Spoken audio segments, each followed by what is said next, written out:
The main transportation method to and from Edfu is horse-drawn carriage. They are lined up like a taxi stand along the riverbank, traverse the city streets full of automobiles and tuk-tuks, then wait in a purpose-built stable until your return trip.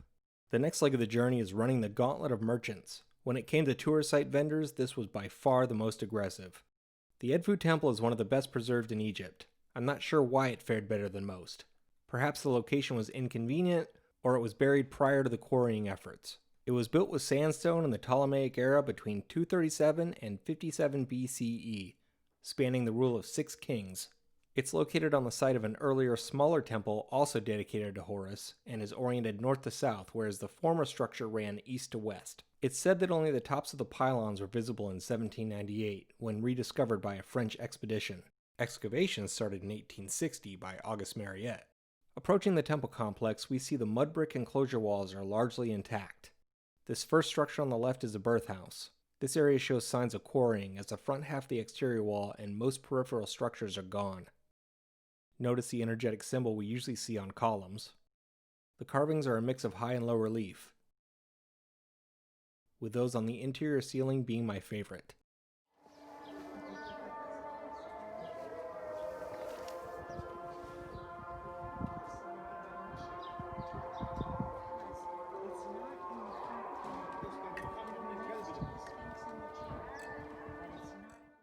This temple's pylon is enormous and has all the familiar features: vertical slots, square openings, tapered corner bead, top cove detail, and flying sun disk.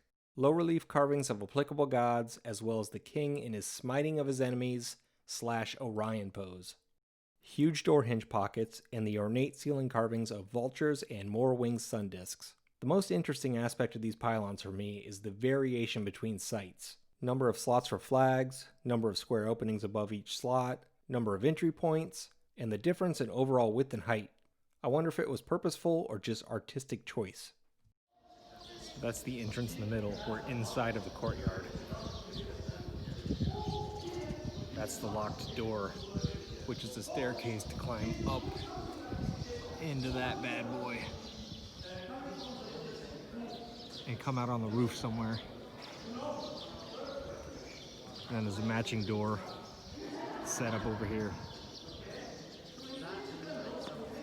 Courtyard goes into another part of the temple. For the layout, we have the pylon and gateway, open court, looks like peristyle hall is the official label, 2 hypostyle halls, then multiple chapels encircling the centralized sanctuary. Edfu and Dendera could be twin temples. Not identical, but extremely close. Esna may be the triplet, but since so much of it's gone, we can only speculate, so maybe the first cousin. Comparing photos reveals the location of modern fillwork on the front facade as well as the left colonnade, then substantial restoration when it came to the flooring. I also wonder where the Horus statues came from and how the current placement was determined. We see the reoccurring split doorframe design as well as the lotus and papyrus column capitals, a total of 18 in the first hypostyle hall, including those integrated into the front wall. The second hypostyle hall has 12 columns, soot-covered ceiling, a few side chambers, and 2 passageways to the perimeter corridor. The walls of this hall are inscribed with the building texts, which provide details of the temple's construction. They've all been translated by the German-based Edfu Project, which I have yet to review. There is an order to reading the panels, but I don't know the system. I think it toggles from the front to the back and side to side. Which side starts is the open question. Just know that the order presented in this video is totally incorrect. At this point, my new travel buddy Lou was presenting his interpretation of these panels to Dr. Shock. Since it was his first draft and it's not peer-reviewed, we'll just watch this part without audio.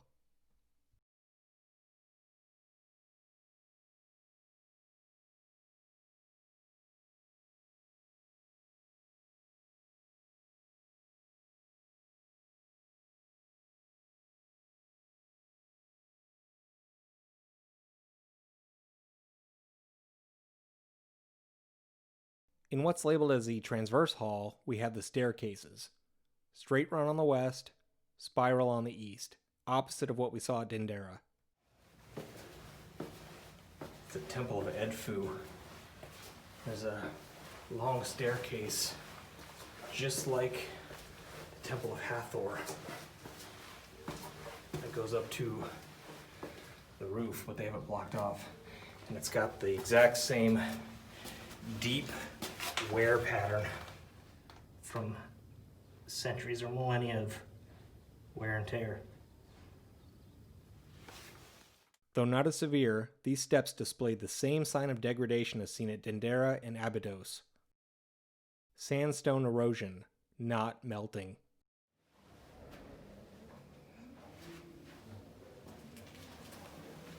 The other side across from the straight stairs are again these turning stairs.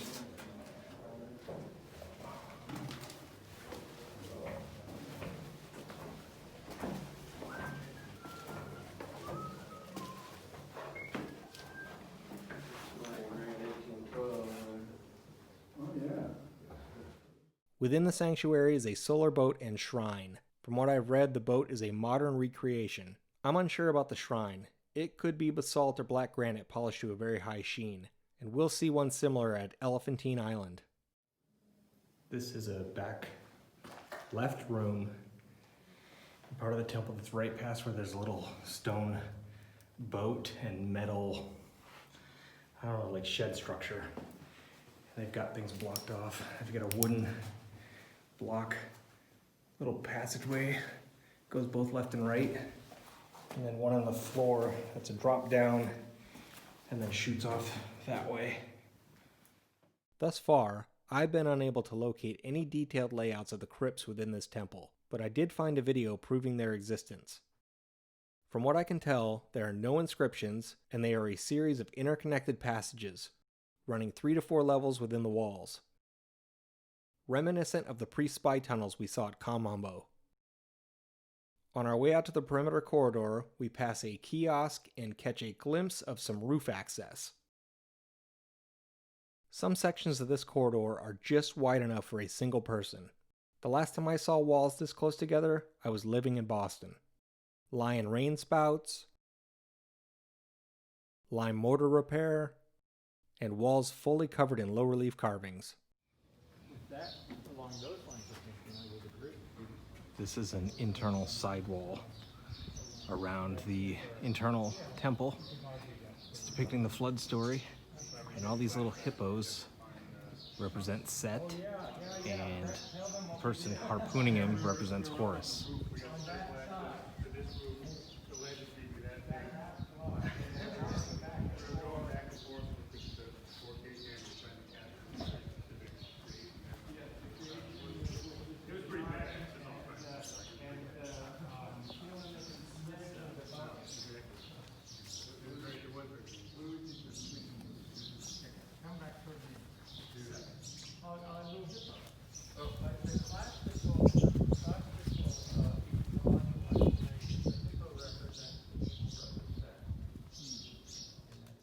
Sadly, there's lots of defacing, from the Christians trying to suppress the pagan power. It's curious that aside from the panel lines, only the hippos appear in high relief.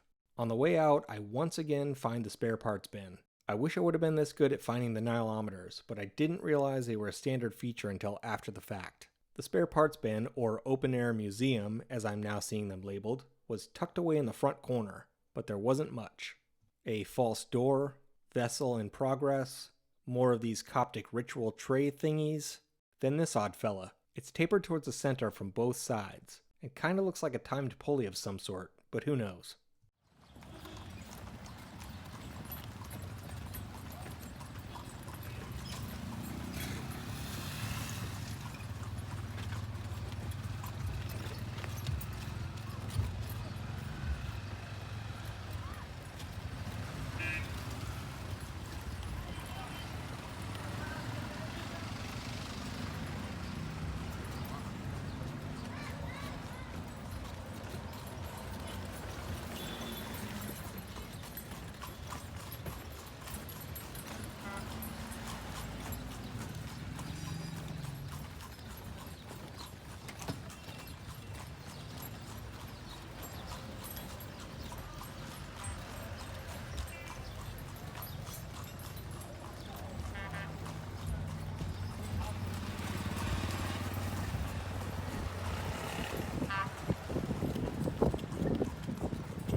Once back on the ship, we relaxed on the roof deck and swapped photos as we made the final voyage back to Aswan. Dinner was at 8, tomorrow's wake up is at 7.